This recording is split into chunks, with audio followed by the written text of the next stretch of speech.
Let's get something straight before we get into today's breakdown. Every day, I get messages about calls I never made, levels I never gave, narratives I never pushed.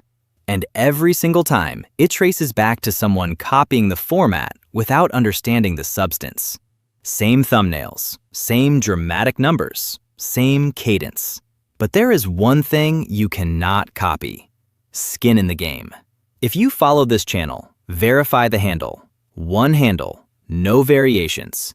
Because here, we don't chase hype. We track structure. We track liquidity. We track the data, even when that data contradicts what we want to believe. And right now, the data demands your full attention. Watch this completely. Every section connects to the next. Skip 5 minutes and you'll miss the thread that holds it all together. Half information in markets is not just useless, it's dangerous. Let's start with what happened. Yesterday, I told you clearly, if silver failed to hold the key intraday support cluster on the hourly chart, we would not see a slow bleed. We would see a cascade. Liquidity doesn't gradually disappear when pressure builds to a certain point. It vanishes, all at once. That is exactly what happened. In just 80 minutes, nearly $1 trillion in combined precious metals market cap was erased. Gold fell sharply. Silver collapsed double digits. Mining equities got hit even harder. Futures spreads blew out. Volatility exploded. This was not a calm repricing. This was forced repositioning at scale. Silver dropped over 10% in just over an hour. Gold shed roughly 2% in the same window. That divergence is important, and I'll explain exactly why in a moment.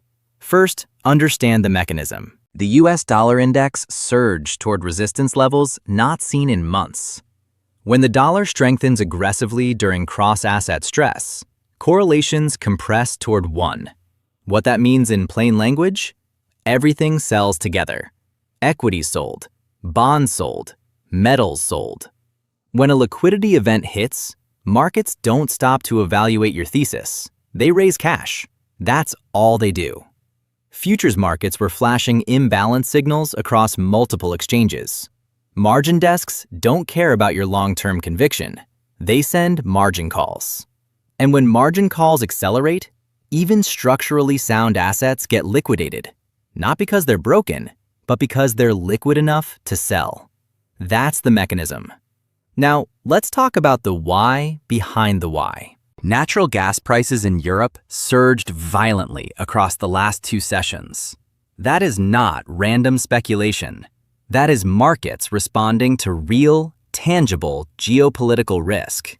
Shipping lanes under pressure, refinery capacity in question, regional supply routes facing disruption. When energy risk reprices, growth projections adjust. When growth projections adjust, industrial demand curves shift, and silver sits directly in the crossfire of that recalibration. Here is where it can feel contradictory. Geopolitical tension is expanding. Infrastructure is under threat. Supply uncertainty is rising. And yet silver drops double digits. Emotionally, it feels wrong. But markets don't trade on emotion. They trade on liquidity and positioning. When positioning is crowded and volatility spikes, leverage unwinds fast. That's not opinion. That's mechanics. Now, here's where the picture becomes more layered. Silver is not purely a monetary metal. Nearly half of silver's demand comes from industrial applications. Solar infrastructure, electric vehicles, defense systems, high-performance electronics. When algorithms detect geopolitical escalation that threatens energy flows, they don't react emotionally. They model economic contraction.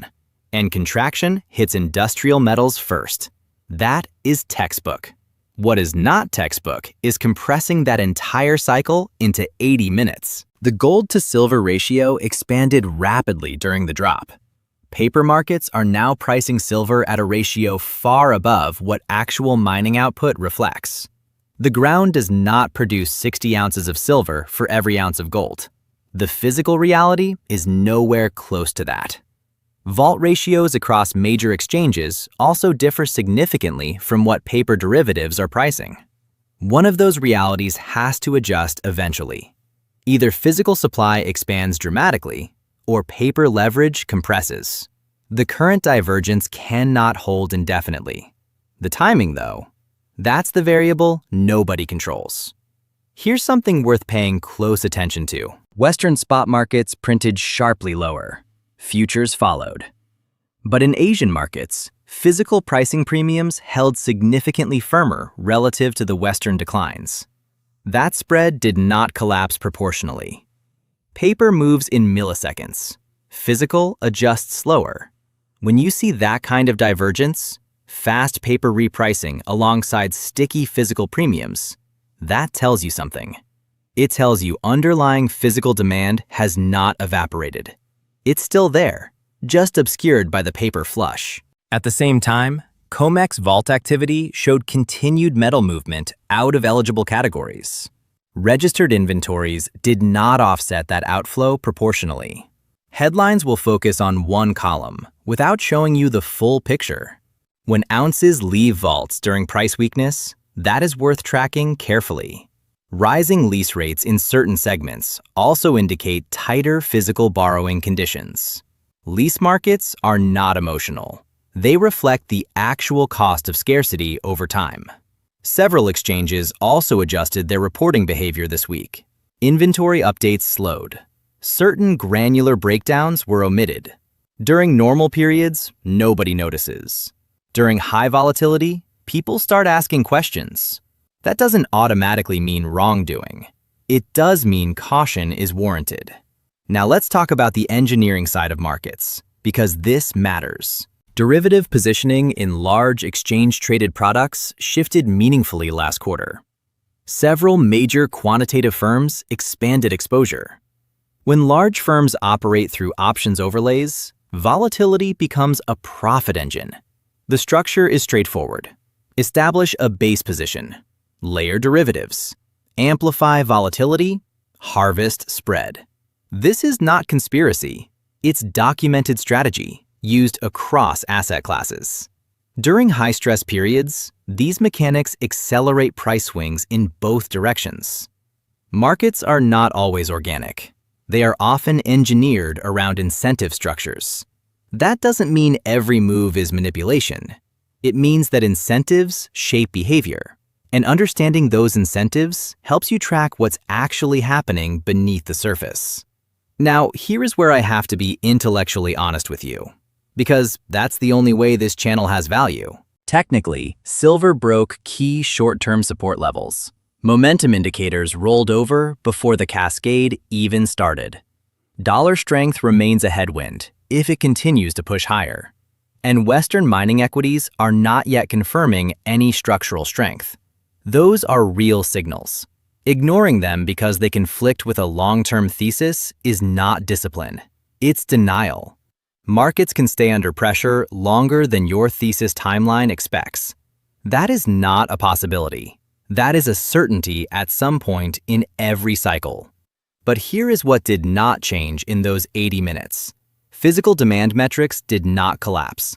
Long-term supply constraints did not suddenly reverse. Energy instability did not disappear overnight.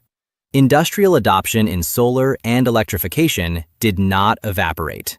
Global monetary policy uncertainty remains elevated. Liquidity squeezes obscure structural narratives temporarily. They do not erase them. This is the separation you must make. Time horizon and volatility window are not the same thing. Short-term paper repricing does not automatically redefine long-term scarcity. If you are trading intraday momentum, yesterday was enormously significant. If you are analyzing multi-year supply and demand imbalances, yesterday was one data point, not a verdict. Watch the dollar. If it breaks decisively above recent resistance, pressure can extend further. Watch lease rates. Watch vault movements. Watch cross-border physical premium spreads. Those metrics tell you more about real underlying stress than any single hourly candle ever will. I'm not here to give you moon targets. I'm not here to declare market collapse certainty. I am here to track structure. Yesterday the structure warned of fragility. Today, fragility materialized. Tomorrow, the data will tell us whether this was capitulation or continuation. When liquidity crises intensify, everything sells together. It feels irrational. It feels unfair. But correlation spikes are a normal feature of deleveraging cycles. Eventually, correlations break down again. When they do, assets with real underlying physical tightness tend to reprice differently from pure financial instruments. That's not hope. That's pattern. The trillion-dollar wipeout in 80 minutes was dramatic. It was violent. It was mechanical. But it was not random. It was the intersection of leverage, dollar strength, geopolitical risk, and crowded positioning, all unwinding at the same moment. That combination compresses time. It creates headlines. It also creates opportunity for those who are watching structure instead of reacting to noise. If you're new here, go back and verify the prior levels discussed on this channel. Everything is timestamped. Everything is public.